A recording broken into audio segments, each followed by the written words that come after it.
আপনি তো বিখ্যাত ডিরেক্টরের অ্যাসিস্ট্যান্ট, আপনার মতো অ্যাসিস্ট্যান্ট ডিরেক্টর মিডিয়াতে খুব কমই আছে। আরে এত অ্যাসিস্ট্যান্ট করতেছো কেন? আমি রিসেন্টলি ডিরেকশন যাইতেছি, আর আমার প্রথম নাটকের নায়িকা হবে তুমি। সত্যি বলছেন ভাইয়া? আচ্ছা, তোমার সাথে কি আমি কখনো মিথ্যা বলছি? ভাইয়া আমি টাকা পয়সা চাই না, আমি ভালো ভালো সুযোগ চাই। আচ্ছা ভাইয়া, আপনারা বিজ্ঞাপন বানান না? হ্যাঁ, বিজ্ঞাপনও করি। ভাইয়া আমাকে একটা বিজ্ঞাপনের মডেল বানান না? মানে ওই বিজ্ঞাপনের মডেল হওয়াটা একটু ঝামেলার ব্যাপার, বুঝছো? কি ঝামেলা ভাইয়া, বলেন না প্লিজ।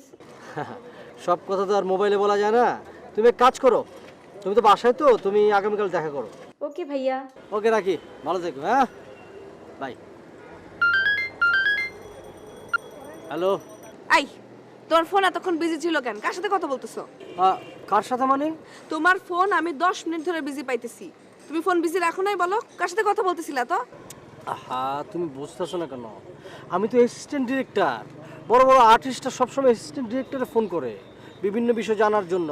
ওই যে বিজ্ঞাপনের ব্যাপারটা আছে, ওই যে সুবর্ণাপা যে বিজ্ঞাপনটা করবে, ওই ব্যাপারে তিনি ফোন দিয়েছিল, আমি তাকে বুঝাইতেছিলাম সিচুয়েশনটা। তোমারে কেন ফোন দেয় আর্টিস্ট? ডিরেক্টর নাই, ডিরেক্টরে ফোন দিতে পারে না? আহা, তুমি এগুলি বোঝো না কে? ডিরেক্টর যদি সরাসরি ফোন দেয়, তাহলে আমরা অ্যাসিস্ট্যান্টটা কেন আছি? আমরা অ্যাসিস্ট্যান্টটা কি করবো? আর তুমি এগুলি বোঝো না, তুমি কি আমরা সন্দেহ করো? সন্দেহ করবো না তো কি করবো? সন্দেহ করার মতো কাজ করলাম, সন্দেহ করবো না তো কি করবো? ও ডিয়ার, তুমি এই জিনিসটা করো না। আমি তোমাকে